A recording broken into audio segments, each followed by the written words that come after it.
My next guest, as a boss of one of Canada's most successful Aboriginal Economic Development corporations, surely has a story to tell. Sean Willy knows the Canadian mining industry inside out, both as an Aboriginal mine supplier and from inside the mainstream miners. Welcome to this Raw Talk special. Sean, welcome to this Raw Talk special. Thank you. Pleasure to be here. You're president and CEO of Desnethe Development, sometimes referred to as one of the most successful Aboriginal Economic Development corporations. What does Desnethe do? Well, Desnethe is a conglomerate of a group of companies. It's the base and really the heart of Desnethe is construction and mining. And we've had 25 years in that space. Construction and mining, do you own mines or is it Supplier? No, like any First Nation, we started off wanting to do everything for the local mining company in our backyard. And the elders and leadership made the choice that this was their path forward, that you cannot move your community ahead for self-determination just with government funding. So they went out and bought a construction company that focused on mechanical piping, electrical instrumentation, and concrete. And that was really the start of what is today Desnethe. Why did you go back from trying to do a lot of things to focus on a few things? Well, I think, and I've seen this First Nation, Métis, and Inuit communities, we're so happy to get the opportunity that we'll go out and try to do everything to create revenue so we can give back to our community.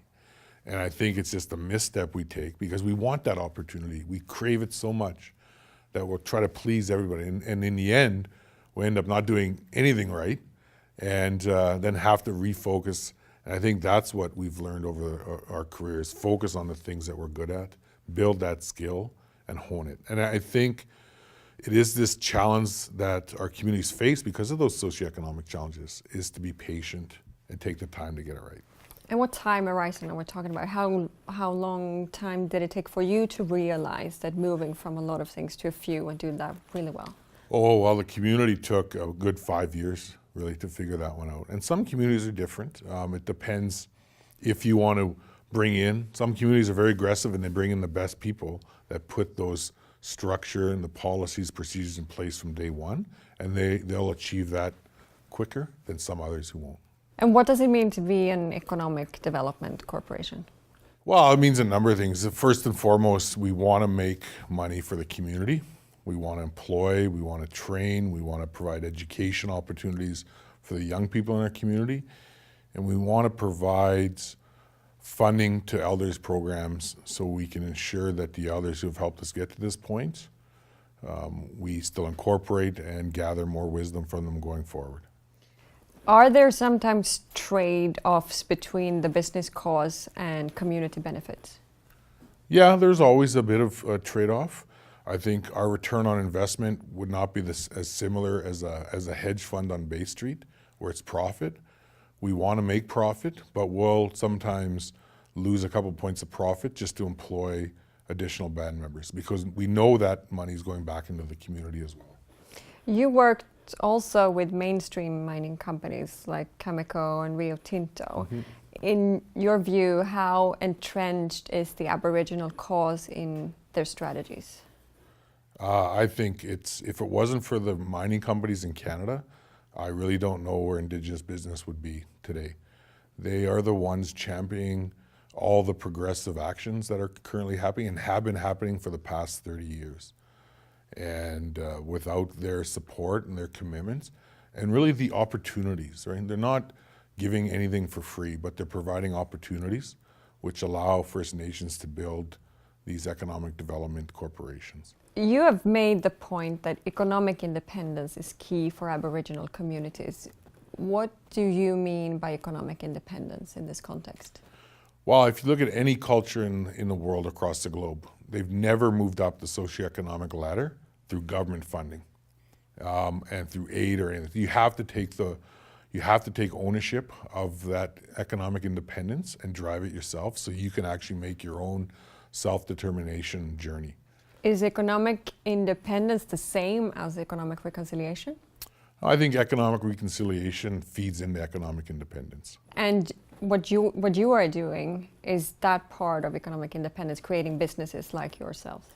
Yeah, because what we do allows the community to then create their own path forward, right? So they're not dependent on government. The revenue we create and the dividends we share with the communities accentuates their way of life. So for instance, they've been able to put in artificial ice in the hockey rink. They've been able to put in a new water treatment facility. Things I don't think they would be able to do with just government funding alone. You are both a business person and Indigenous person. What are the main challenges that Aboriginal enterprises face, talking about building these economic independent communities? Well, one of the main challenges is sometimes our own putting hurdles in front of our own path. What do you mean by that? Well, just the politics. I think sometimes community members might look at their businesses as a funding agency rather than a business. And this is a real challenge because our communities are face some of the toughest socioeconomic challenges in the country. So there is this, I think, viewpoint that us as business leaders need to understand that context and that need to help where we can to alleviate those hurdles before they become giant hurdles. And what about government? Is there a role for government, both federal and local, to play to remove the barriers? Oh yeah, of course. The government controls a large bucket of business opportunities through their federal procurement program. And all Indigenous businesses want to play in larger buckets. They want more opportunities. I think by opening up the federal procurement program, it would help along that economic reconciliation. Talk to me more about procurement targets. Well, the federal government doesn't have any procurement targets right now, and I always remind them that companies like Cameco in northern Saskatchewan have a 35% Indigenous spend. At Rio Tinto's Diavik diamond mines, they have a 40% spend. And both of those companies achieve those targets. And they bring shareholder value, they de-risk projects.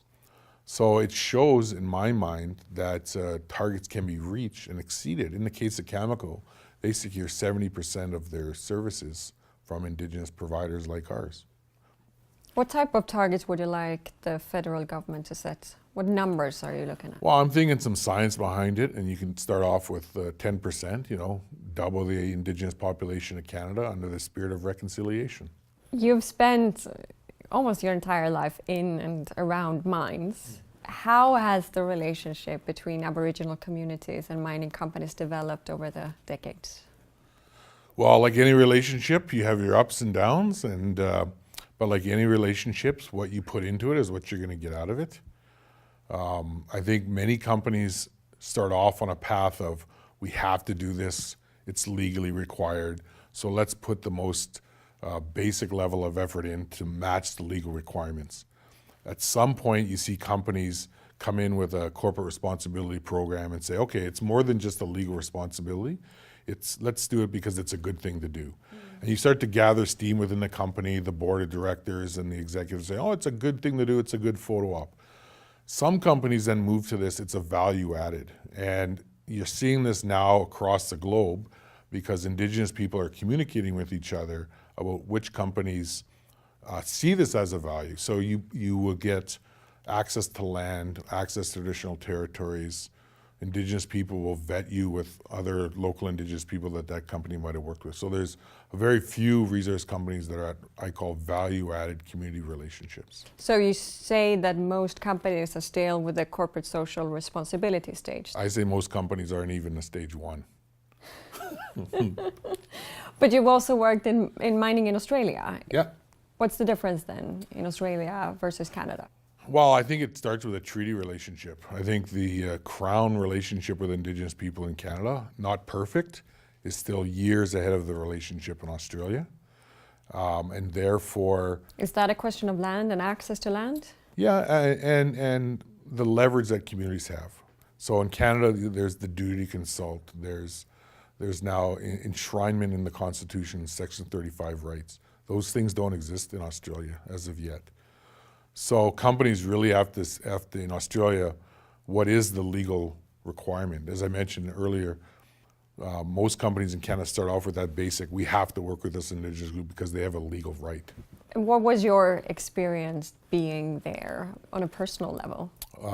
Created long-lasting friendships with the Indigenous people in the western desert of Australia, who love the Canadian model. I think that's one of the things the resource companies that work in Canada, it's not just about paying cash payments, it's about employing local people, it's about giving business opportunities, it's about looking after the land and the water, which resonated quite well with the local partners we had in Australia.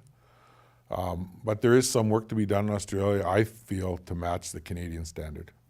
And Canada has come a long way, but there are a lot of things still to improve. What specific policies would you like to see to improve the business environment for Aboriginal businesses? Well, from the resource sector, I don't think there's many jurisdictions that are better than Canada. It's not perfect by all means. There's still bad apples out there. I think the resource company are now moving from more of a transactional relationship where they see First Nation communities as just suppliers to now moving them up to partners, equity partners in exploration developments. Do you have any examples of those types of relationships? Well, you're starting to see some now in the oil sands industry. You're starting to see some in northern BC around giving equity participation to communities on an exploration project. Is there any practices you would like to bring in from Australia to implement in Canada? Oh, the surfing. No. From the Australians have been very aggressive at setting targets through government procurement, which they've hit and have exceeded. I think if the federal government looks at reconciliation, especially economic development through reconciliation, setting targets is part of that goal through their procurement system. Why hasn't that happened yet in Canada? Your guess is as good as mine on that one. Yeah.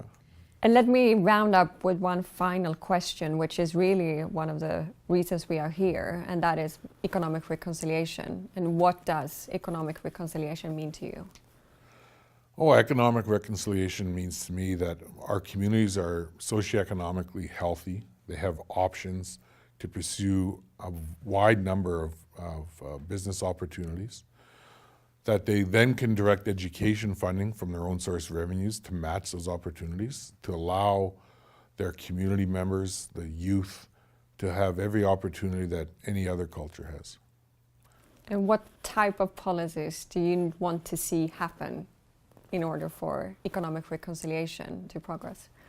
I just want people to look at companies like ours as tier one businesses that exist in this country, not just Indigenous business that needs to play in the smaller sandbox to the side. Sean, thank you very much for joining Raw Talks. Thank you.